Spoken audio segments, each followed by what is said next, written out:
Rainbow of Hope. Mr. Ikeda speaks on great figures of the world.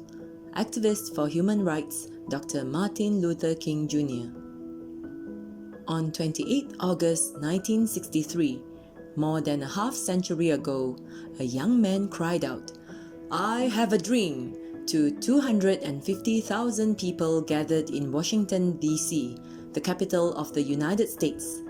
That young man was Dr. Martin Luther King Jr. His dream, he said, was that his 4 young children will one day live in a nation where they will not be judged by the color of their skin, but by the content of their character. In America at that time, especially in the South, there was a wrong way of thinking and unfair laws that discriminated against people just because of their skin color. If people refused to obey those laws, they were beaten, threatened with death, or arrested. Though some people were making efforts to put an end to the discrimination, they were few in numbers, and the movement was not widespread. However, Dr. King always stood up courageously no matter how badly he was treated or what threats he faced. I have a dream. The dream that Dr. King shared that day in Washington, D.C. united the hearts of the crowd, and a great people's movement began toward realizing that dream, with Dr. King in the lead. Today, let us explore Dr. King's life, his courage to fulfill his dream, and his spirit to never give up. Dr. King was born on 15 January 1929 in the city of Atlanta in the American South. He grew up as a bright and cheerful child and lived with his parents, grandmother, and 2 siblings. His family also loved to sing songs together. Dr. King grew up watching his father fight against discrimination. Once, when his father was driving, a white police officer stopped his car and referred to him as a boy. That was a very insulting way to talk to a grown man. Dr. King's father proudly responded, "I'm a man, not a boy."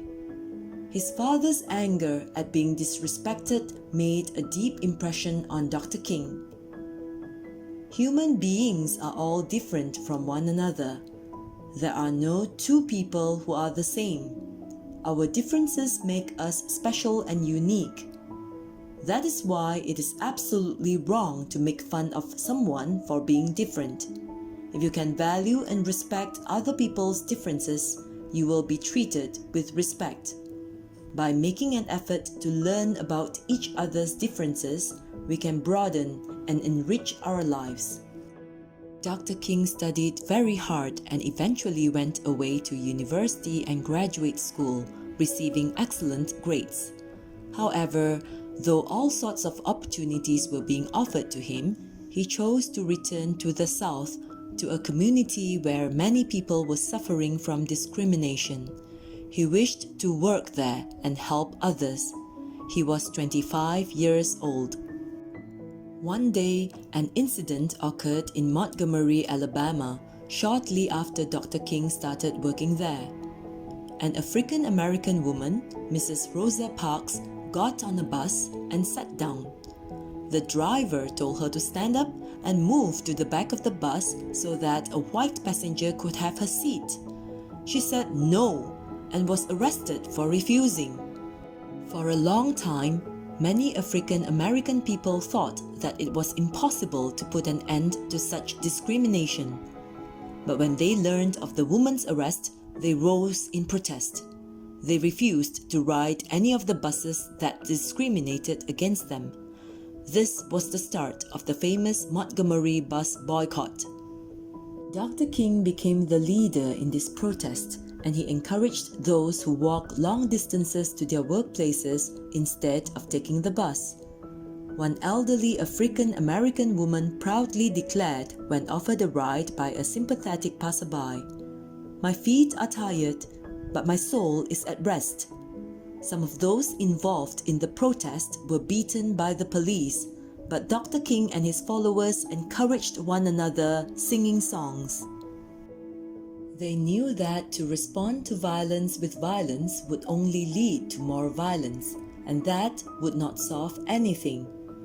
Dr. King remained true to his belief in non-violence for as long as he lived. He met with the US President at that time, John F. Kennedy, and asked him to end discrimination. He visited those who had experienced violence, and when sad events occurred, he joined them in their grief and urged them to unite and keep pressing ahead in their non-violent movement, saying, "I still have a dream because, you can't give up in life." Finally, a new law banning racial discrimination was passed. The first step in the dream of Dr. King and his comrades came true. To make a dream come true, you must never give up. No matter how distant that dream may seem, no matter how impossible you may think it is for you to achieve it, you need to summon your courage and strive your hardest with patience and persistence. You need to keep challenging yourself, determined that you will make your dream a reality for all to see. I have established friendships with people who work alongside Dr. King and carried on his noble dream after his death. One of them, the historian Dr. Vincent Harding, with whom I published a dialogue, said to me, "It takes courage to step out and to let that dream possess you, and then to act on it." So courage is involved in every part of the process. Today, the United States has an African-American president, Barack Obama. Dr. King's dream continues to be carried on into the future. A student at Kansai Soka High School once asked me, "What is your dream?" I replied, "My dream is making my mentor Mr. Toda's dream a reality." Mr. Toda, the Soka Gakkai's second president, had many dreams. They were all great, big dreams. Once he said to me, "Let's create a university." Another time he said, "The world is your true stage." Mr. Toda wished to rid the world of all misery and suffering. At that time, in the early days of our movement, no one ever imagined that the day would come when people all over the world would chant Nammyo Horenge Kyo. I set to work to make Mr. Toda's dream a reality. I established Soka schools in Japan and other parts of the world and founded Soka University Japan and Soka University of America. I also traveled throughout Japan and across the globe, holding dialogues and forming friendships with many people, creating waves of peace. Today, you have fellow future division members all around the world who are chanting Nammyo Horenge Kyo and challenging themselves in their studies.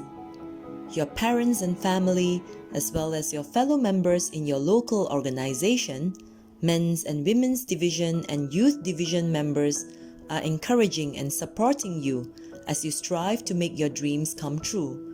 And friends all over the globe have the highest hopes for you. I will also continue to pray for your happiness and wholeheartedly applaud and support you. You may sometimes feel like giving up on yourself, but I never will. Your victory is my dream. You are all lion cubs. Have dreams, make them even bigger, and take a fresh step towards realizing them. The greatest driving force of hope is chanting Nammyo Horenge Kyo, which enables you to summon forth limitless potential. From SGI Newsletter number 9513, dated 15th December 2016.